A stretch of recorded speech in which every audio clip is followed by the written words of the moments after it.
Okay, so again, it's made out of board and batten. And so my plan for insulating it is reasonably simple. I'm going to take expanding foam and go between the boards. And then if anybody's ever used expanding foam, it's a mess. And I'll show you that in a second. But once I clean that all up, then I'm going to put this stuff, which is essentially bubble wrap made of tin foil. And it has a pretty good R value on it for insulation. So that's the plan. And now I'm going to show you how it got derailed. Okay, so now talking about the mess of the foam. As you can see, this stuff really just comes out. And it takes some practice figuring out how much to shoot in there. But now, once it shoots out like that, this is where I've broken it out. Okay, and you can see here where my finger can go into the crack because as it tears out, it actually tears out from between the boards. Now down here, I used a different technique, and you can see some swirling on the boards. And what I did was I put a sanding grinding attachment on my drill and used that to clean it. And why that's relevant is because, well, just sealing it up to get rid of the cracks is important. Get rid of the airflow, that's important. It's also important just to have volume.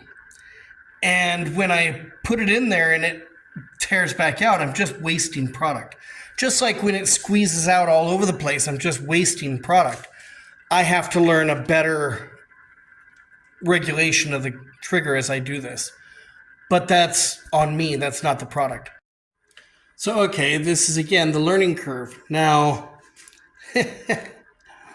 this is the great thing though. See, watch this. So I learned how to shoot it in. I learned if I tear it out, it does this. And I learned I can sand it out down here.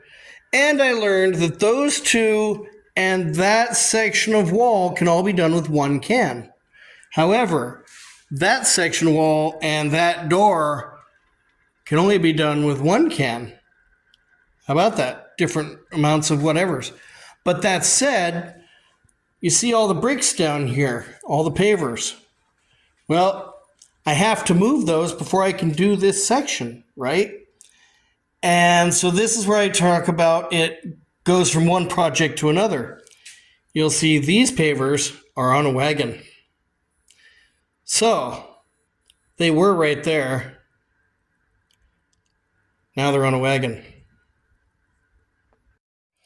So forgive this section of the thing because I'm going to be moving around, but holy crap, they're heavy. But they're on a wagon, so at least I'm not carrying them. They're on wheels. But check it out. We were talking about how jobs become other jobs. Well, we come over here. We open the door. And we continue pulling these over here a little ways. God damn, they're heavy. And now, this is where the pavers are going to go. Right here, along this area. They're not going to be very wide. It's only going to be 2 or 3 wide. And they're not for pretty. They're not for aesthetics. What they're for is erosion. Just to stop some erosion. I don't have another use for them, so this is a way to use them. Now that said, now I got to do this before I can move the other bricks so that I can make that part of the wall accessible so that I can do the foam.